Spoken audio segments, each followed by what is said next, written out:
We have kind of a family story that we like to tell. How did this little education institution in the rural high desert Southern California get connected with NASA? They get teachers and schools and stuff plugged in, and they actually operate one of our antennas and gather science, and that's pretty cool. Students are learning science by doing real science. I really liked being able to operate the radio telescope. Usually you hear scientists with big names doing big things like that. People notice that you're really passionate about something, and if you love it, that's more than enough. My name is Steve Levin, and I'm the project scientist for Juno, as well as the lead scientist for the Goldstone Apple Valley Radio Telescope project. We heard from Steve in our last episode, where he talked about his role studying Jupiter through the Juno mission at NASA's Jet Propulsion Laboratory. Gavit, the Goldstone Apple Valley Radio Telescope project, is a project where we take a large radio telescope at the DSN's Goldstone complex and essentially let school kids run the telescope. So from their classroom, with the support of their teacher and the support of the Lewis Center for Educational Research in Apple Valley, school kids over the internet take over control of a 34-meter radio telescope and do real science with it. We spoke about the Goldstone Deep Space Communications Complex in an earlier episode this season called Follow the Sun. It's one of NASA's 3 deep space network complexes worldwide. One of Goldstone's retired, but still operational, antennas is a key feature of Gavrt. It's used in a similar manner as an optical telescope, but sees radio waves as opposed to visible light. It's a partnership between JPL and the Lewis Center and NASA and the Deep Space Network, and of course a lot of schools across the country and indeed across the world, in which the kids need to get something educational out of it and the community needs to get some science contribution out of it. And those two things work together really well synergistically, because it's very valuable for the kids to know that they're making a real scientific contribution. The Gavit Project, in many ways, is my favorite project. It's sort of a shoestring operation, but it's everybody who's involved with it because they love it. Gavrt is loved by many. It's a favorite citizen science effort for the space communications and navigation community at NASA, one that always impresses scientists and students alike. NASA helps fund the Gavit Project and maintain its antenna.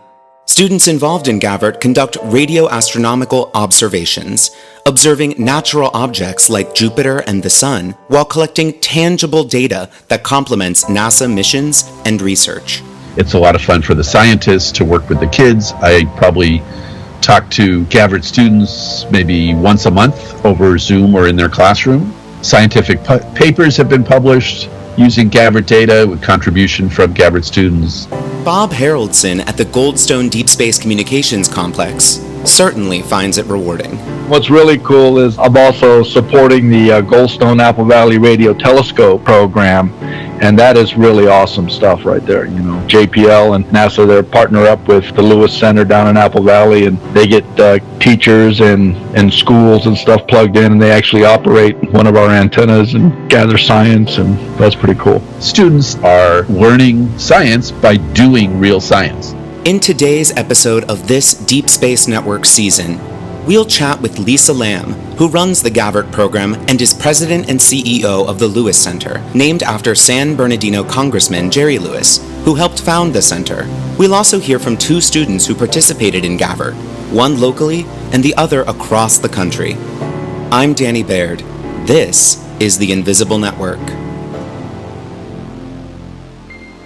We choose to go to the moon in this decade. That's one small step for man. We have ignition and we have liftoff. Hello from the children of planet Earth. 3, 2, 1, and liftoff of the Cassini spacecraft. Touchdown confirmed. Perseverance safely on the surface of Mars.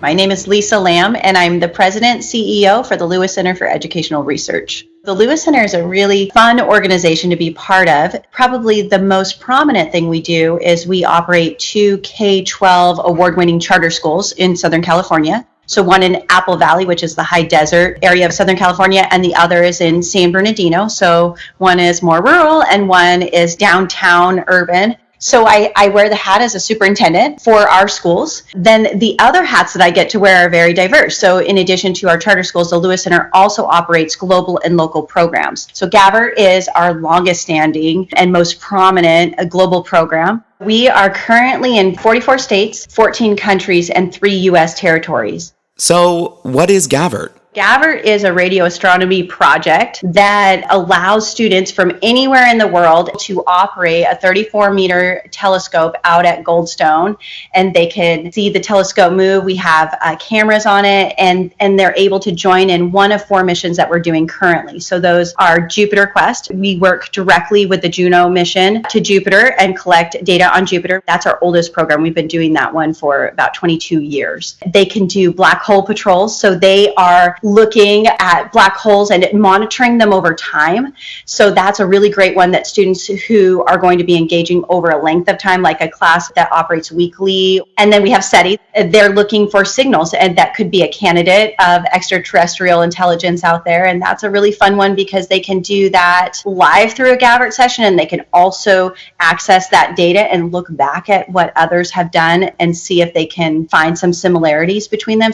And then our 4th campaign is our new citizen science campaign called Solar Patrol. And this one is really great because for the first time, it will just be open to any citizen scientist. You don't have to be affiliated with a school or a museum or a Girl Scout or Boy Scout club or anything like that. We'll be doing open sessions so anybody from anywhere can join. And we'll be looking at space weather. The 4 campaigns rely on NASA subject matter experts as they gather data for NASA science or for other space research. We have a scientist who's linked to each one of the campaigns. So let me take Jupiter Quest as an example because our lead Gavit scientist, Dr. Levin, is in charge of that. You know, I wear many hats. In addition to being the science lead for Jupiter, I'm also the science lead for the Gavit SETI campaign. So that's Search for Extraterrestrial Intelligence. We're using the radio telescope to look for technosignatures, for radio signals of intelligent origin coming from other stars. And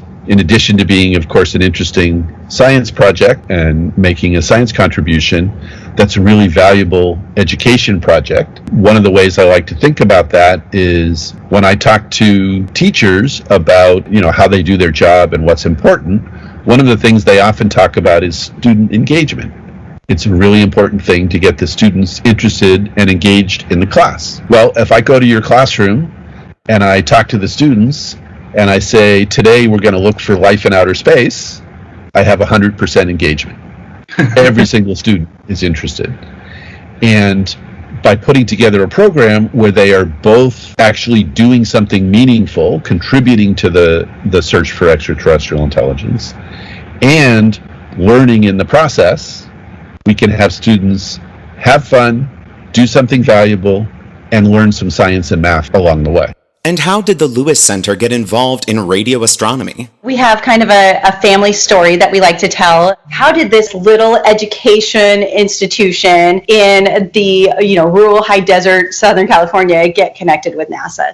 So the way that it worked was our founder, Rick Piercy, was a kindergarten teacher and then administrator, and he had a young astronauts program. And so he was looking for ways to engage the kids. And through some of his research, he found out that NASA was decommissioning 2 of the radio telescopes out at Goldstone. He had never done anything with radio astronomy. He had background as a kindergarten teacher and a park ranger. And so he just wanted kids to get excited about the sky and different things that they could see. And so he decided to just call up NASA and say, hey, can we use those for the school? I have a school, I have a program, and we really like to use one of those radio telescopes. And so they connected him with Dr. Mike Klein. Dr. Klein was very beloved at JPL and throughout NASA, and Rick and Mike just really hit it off. And so Rick had an idea, at that time you could kind of just drive out to Goldstone and it wasn't as secured as it is now. And so the story goes that he took a pickup truck because he was thinking that he was going to pick this radio telescope up and bring it on back to the school.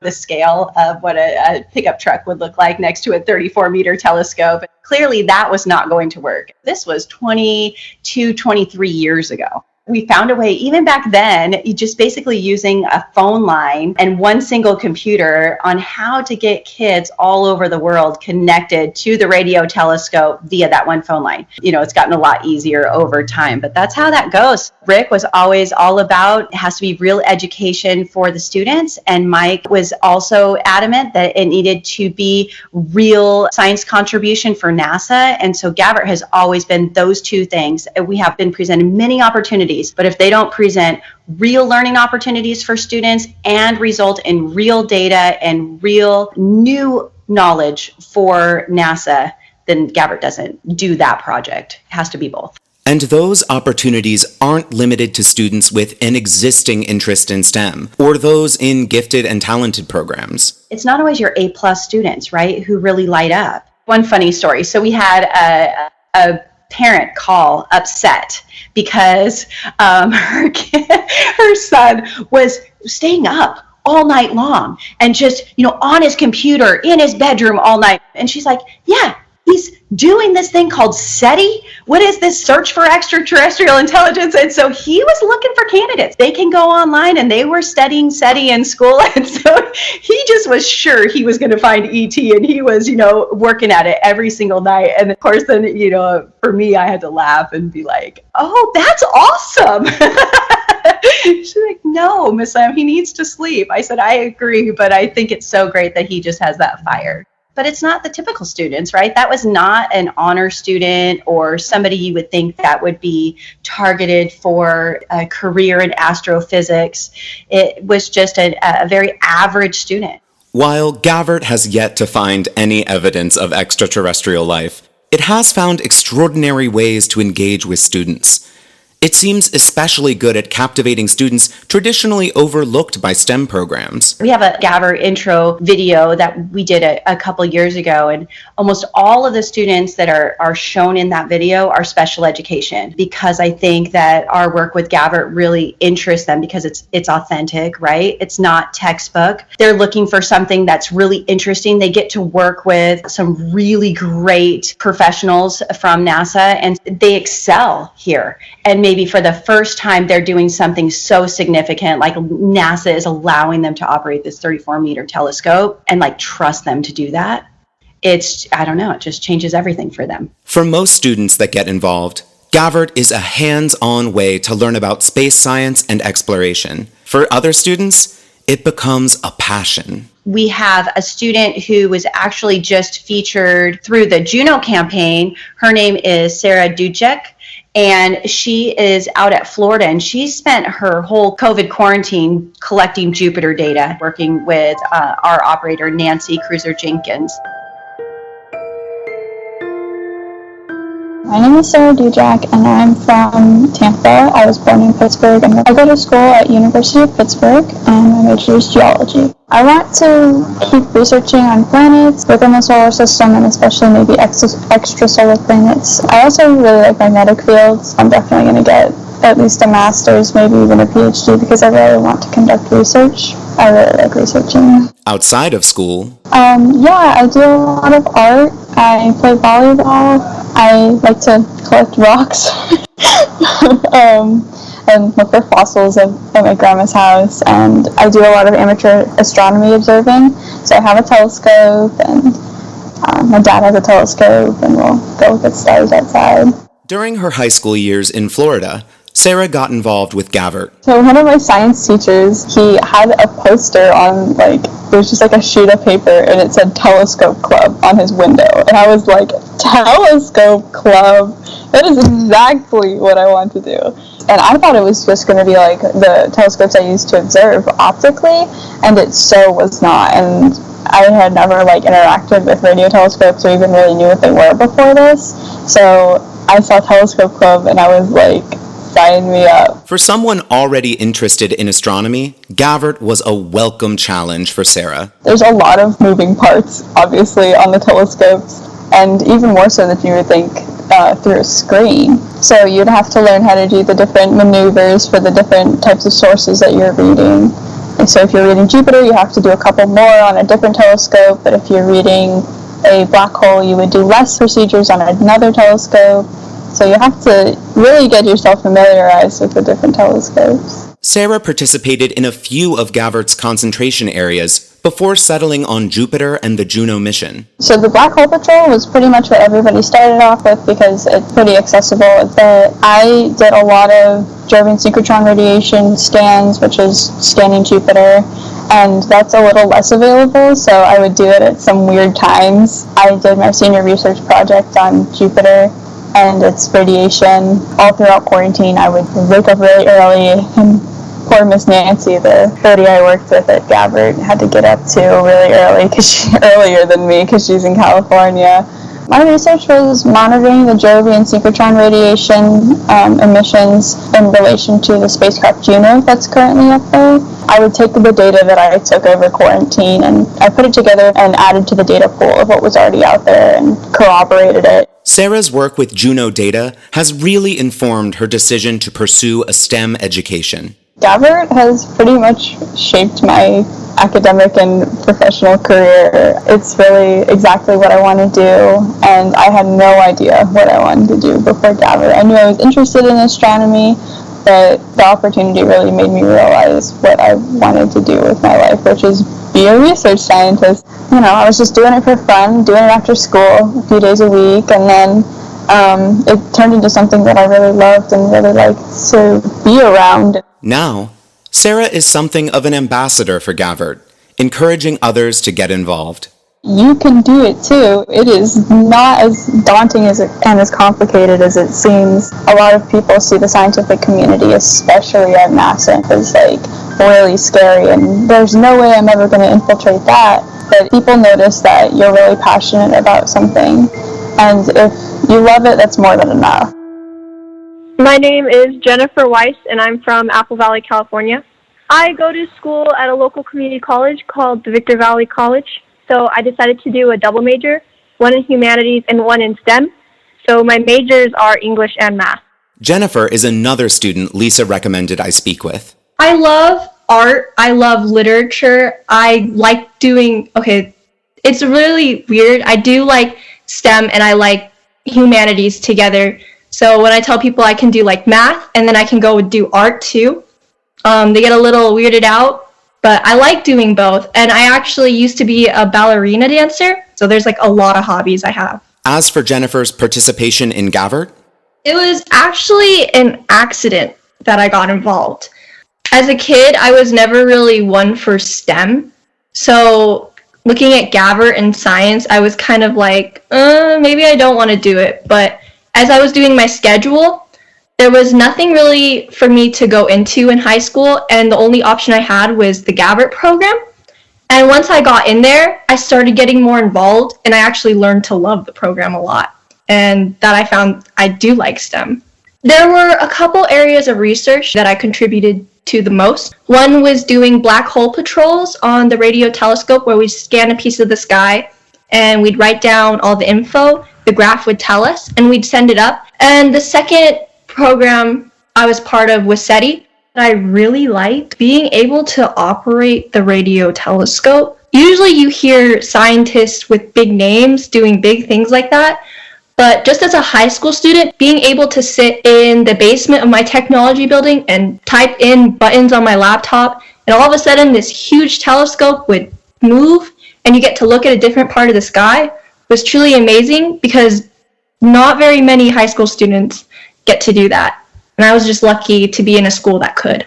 Gavit also opened unique opportunities for her as a member of her school's Junior Reserve Officers Training Corps, or JROTC. And my senior year, the government let out a notice that they wanted 10 Air Force units to convert into Space Force as kind of like a little tester to see if we can get more Space Force programs, because that's a new branch of the military. So what helped us get from Air Force to Space Force was we already had a lot of Gavit and NASA and JPL within our small little high school. So when we sent that up, it helped us with getting picked to become part of the Space Force. Without Gavit, Jennifer doesn't necessarily think that her interest in STEM would have been nurtured in the same way. As a kid, I would find, adding 2 + 3 was easy, writing an essay was easy, but once we got higher and the curriculum, especially in math, got more difficult, I wasn't really enjoying it as much. So STEM really didn't fit well with me because I didn't like the challenge. So going into Gavrt, I kind of had a negative connotation on it.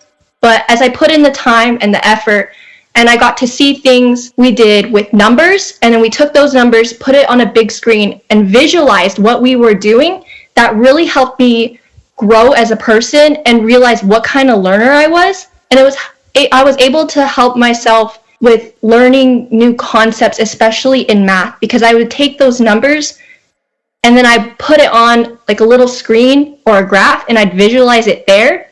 And it helped me understand the concept. Jennifer offers this advice for students curious about programs like Gavrt, but nervous to try them out. So I would say before you judge a program and decide whether or not it's right for you, to go in and test out that program a little bit, maybe a month or two, because it really takes time before you're able to realize if you like it or not. Again, you're not going to get things the first time, but if you just give up before you even started, then you don't know what you could have achieved. What makes Gavrt unique, even among other hands-on STEM programs facilitated by NASA, is the chance to contribute to real scientific inquiry. That's the benefit of Gavrt and NASA citizen science. Students can participate in the same hard-won joys earned by scientists after years of study and hard work. There's nothing abstract about it. You're using a real antenna to perform real science. The biggest win for us is that students can use Gavrt as a tool, and it helps them just get curious, right? And also just feel empowered to do something that they never thought that they could do, or just open a world, open some doors to them that they may not have considered.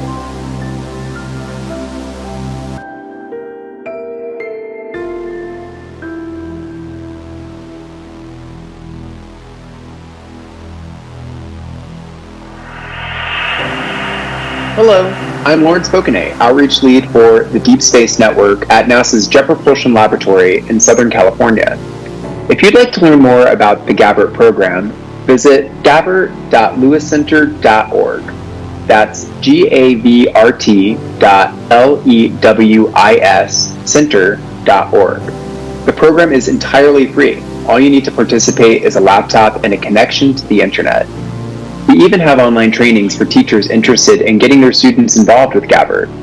For details on teacher trainings, email the Gavrt Mission Control Team at mc@lcer.org. That's mc@lcer.org.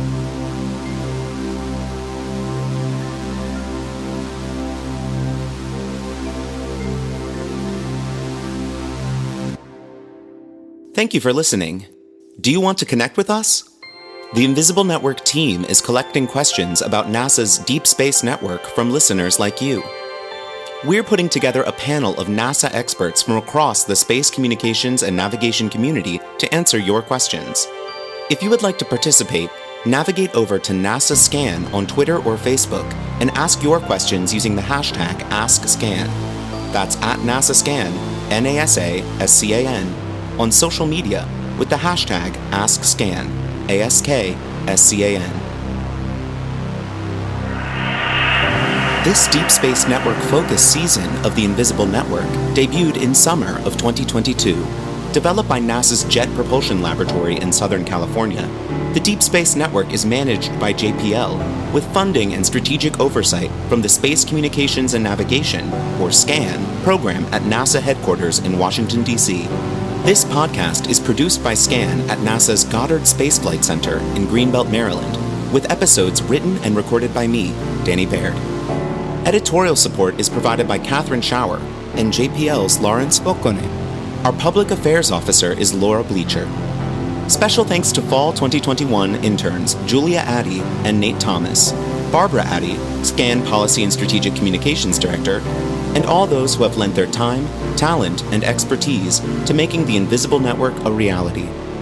Be sure to rate, review, and follow the show wherever you get your podcasts. For transcripts of episodes, visit nasa.gov/invisible. To learn more about the vital role that space communications plays in NASA's mission, visit nasa.gov/scan.